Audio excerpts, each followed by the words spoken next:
Hey everybody, welcome back. My name is Amy, and today we're going to be talking about a very important skill called bilateral coordination.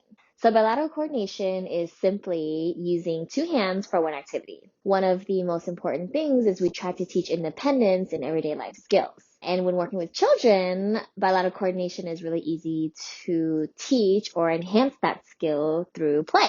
So follow along, and I hope some of these tips help. So, why is bilateral coordination important? Well, we use bilateral coordination basically every day.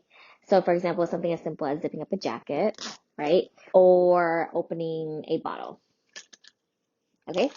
So, one of the first toys that you might have lying around, or if you have a baby who is able to roll over or sit independently, so maybe around 6, 7, 8 months, one of the first skills that they're going to be learning to do is using two hands to put the two blocks together. When the babies are a little bit older, maybe around 1, 1.5 years old. By the way, these time frames or ages that I'm giving you, it varies very differently from child to child. So take them lightly, but know that if your child can bang toys, then they're going to start to progress and we can challenge them a little bit more. For example, this toy, these are some cute little dinosaurs, but this is another skill where they're using bilateral coordinations.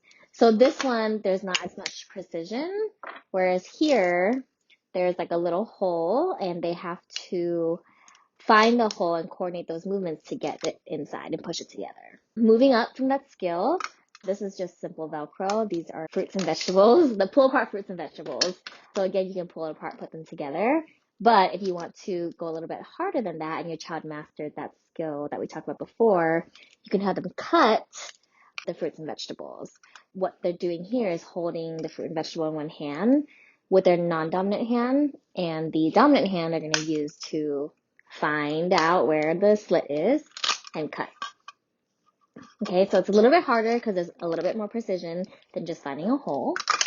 As your kids get a little bit older or better and master that skill, you can start putting their toys in baggies and have them practice opening and closing bags. So they're stabilizing with one hand and pulling with the other. Or you can use these fun Ziploc bags, same thing. We're stabilizing with one hand and pulling the tab to open it.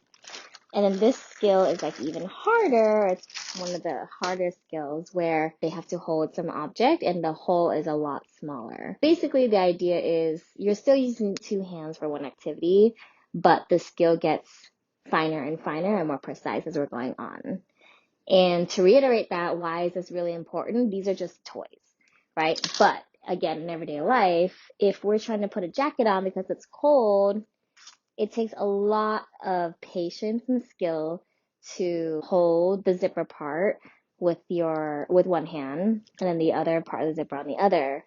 And this is even more precise than all the toys, right?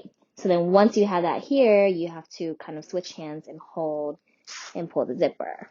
Or in a button, you gotta hold the button in one hand and then you have to open up that slit, push it through, and get that button through. So if your hands cannot coordinate their movements with each other or work well and in harmony with one another, it's going to be really hard to just go from playing with toys like this and jumping straight to buttoning a button or jumping straight to zipping up a zipper, because those skills again are more precise. And we really want to help build independence and build confidence in our little kiddos so that they can feel successful in doing those activities. And you as a parent or a caregiver or a therapist or whomever is working with the little kiddo, we want to help support them in these activities so that they can do them and they feel confident in doing whatever they can in the world. I hope these tips were a little bit helpful in understanding why bilateral coordination is very important to help develop. Please let me know if that was helpful or not in the comments below. And I hope to see you again soon for another video. Okay, bye.